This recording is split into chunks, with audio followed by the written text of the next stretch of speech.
Not a single country has condemned Pakistan. Everybody has condemned terrorism.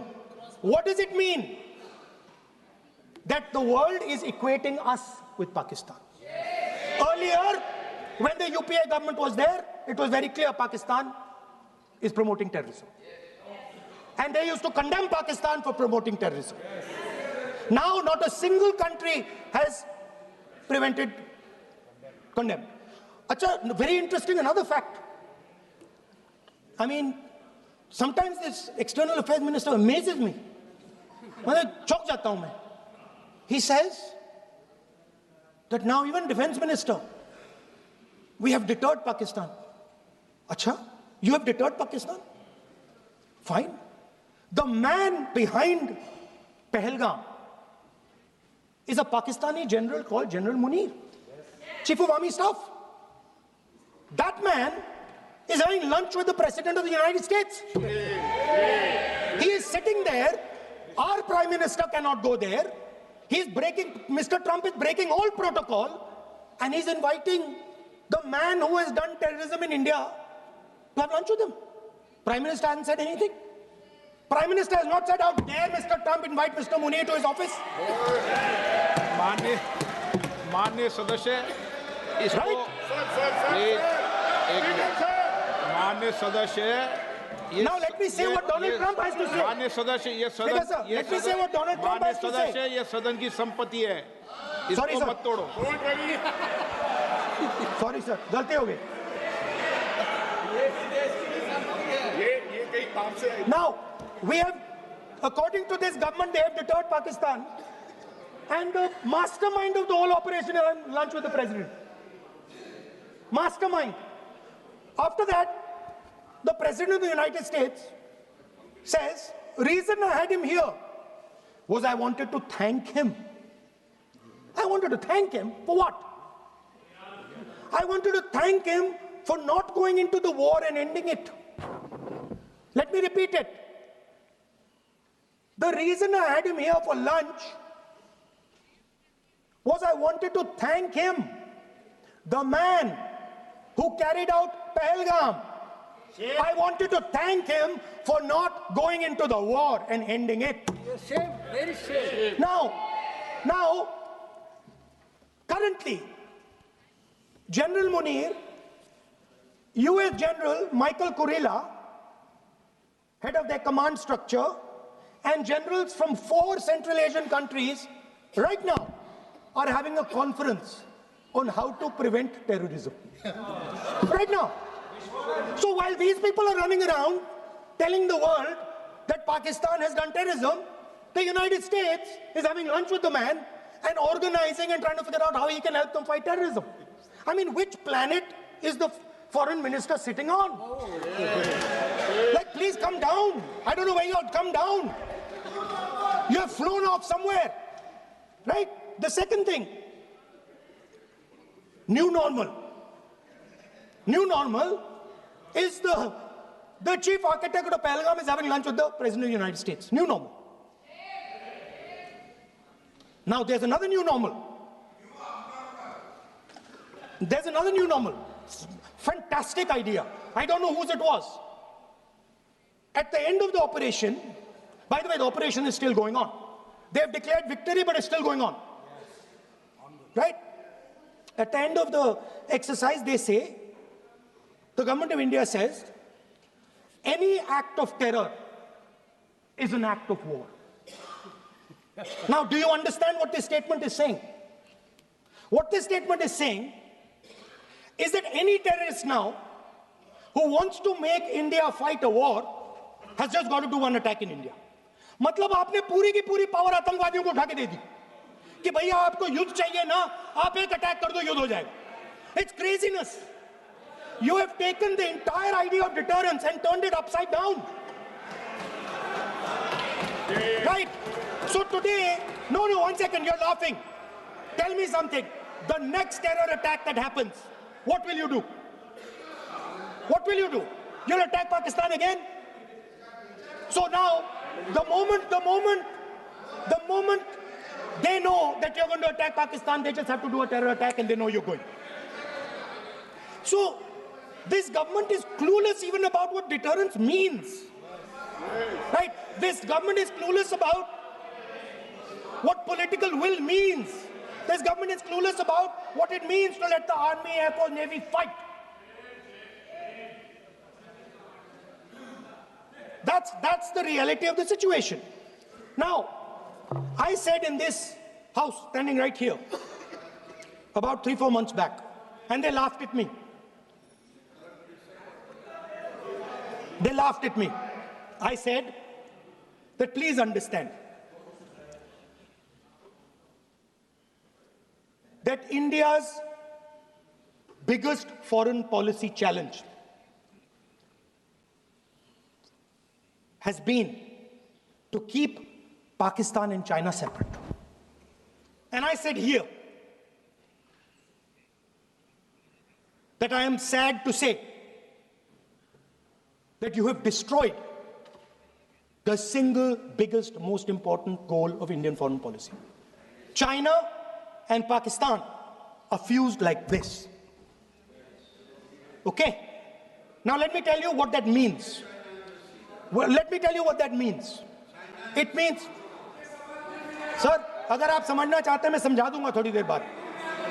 Please. समझा दूंगा sir. Please, आप समझा दूंगा तो बैठ जाएंगे sir. Don't worry, I am ready to do it.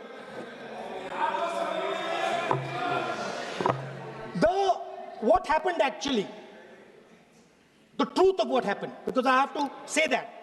What happened is that the government of India thought they were fighting Pakistan.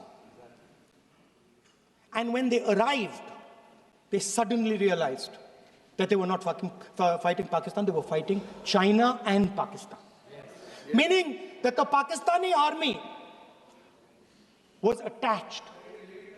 Pakistani Air Force was attached to the Chinese Air Force. And not only that, the doctrine of the Pakistani Air Force was completely changed. The information available to the Pakistani Air Force was completely changed. And the Chinese were feeding information, critical battlefield information, satellite information, targeting information to the Pakistanis. And if you don't believe me, one second. If you don't believe me, General Rahul Singh, during a FICCI event, May 11th, when the DGMO level talks were going on, Pakistan actually was mentioning, we know that you such and such important vector is primed and ready for action. I would request you to perhaps pull it back. And he says, so it is very clear they were getting live battlefield inputs from China.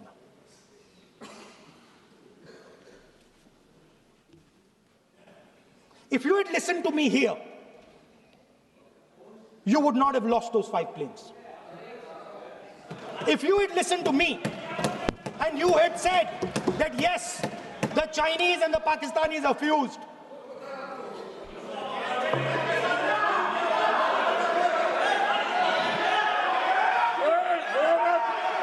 sir,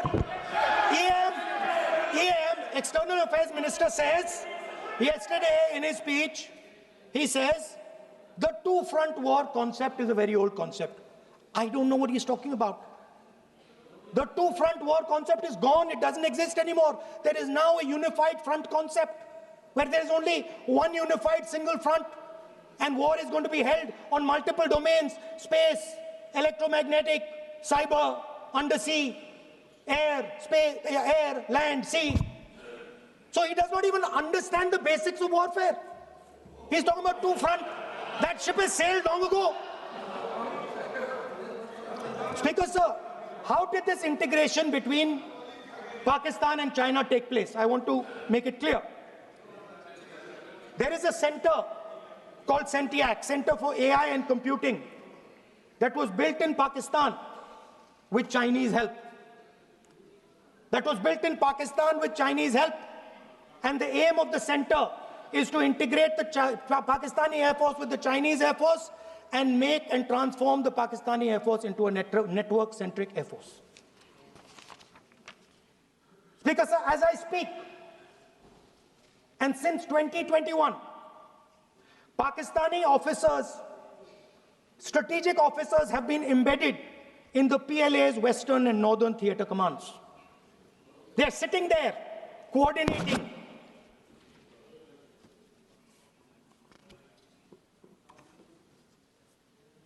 So it is important to understand that you did not have political will, that you did not give freedom of maneuver, but there is another problem.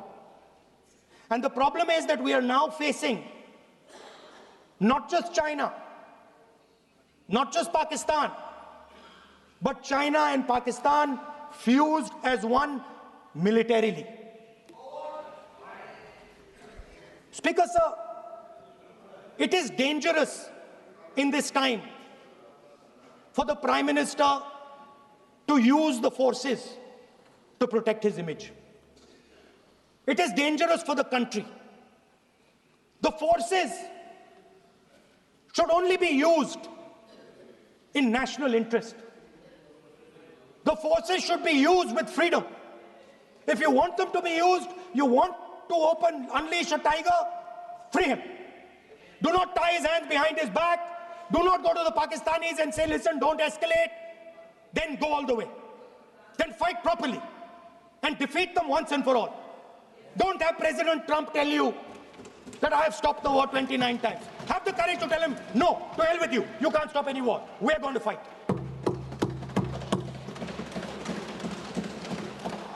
Speaker, sir, there is also I don't mean to keep mentioning External Affairs Minister, but it comes up because he's central to this discussion. I want to finish by telling you about something he said that shows the complete bankruptcy of the foreign policy of this government. Please remember that not a single neighboring country, not a single country condemned Pakistan. Not one.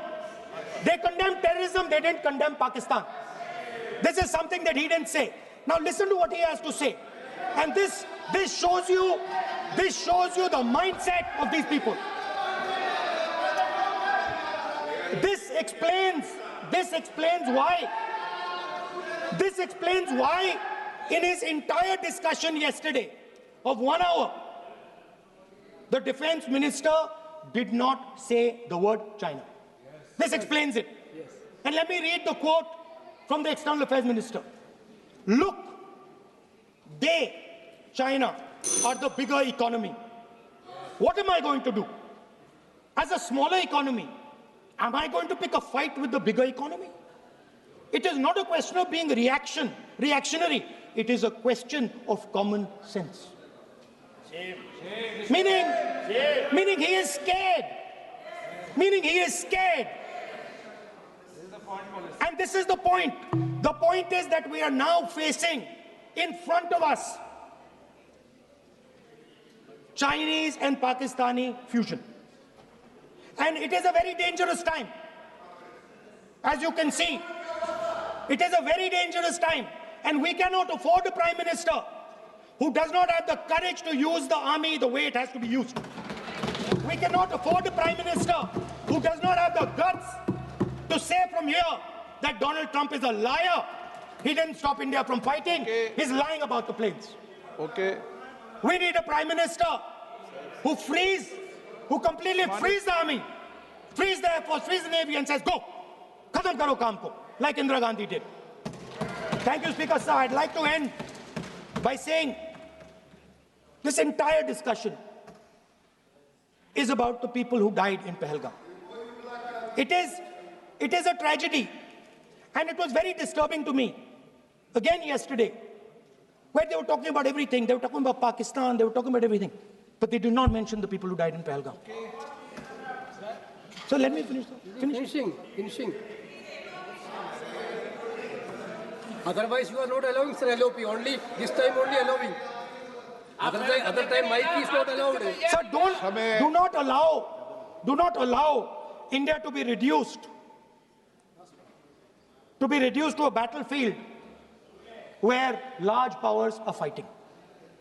We have to navigate. We have to protect our interest. Second, to the Prime Minister, the nation is above your image, above your politics, and above your PR. The forces are above your PR, your image, and your politics. Have the humility to understand that. Have the dignity to understand that. And do not sacrifice the armed forces and national interest for your own petty political gains. Thank you, sir.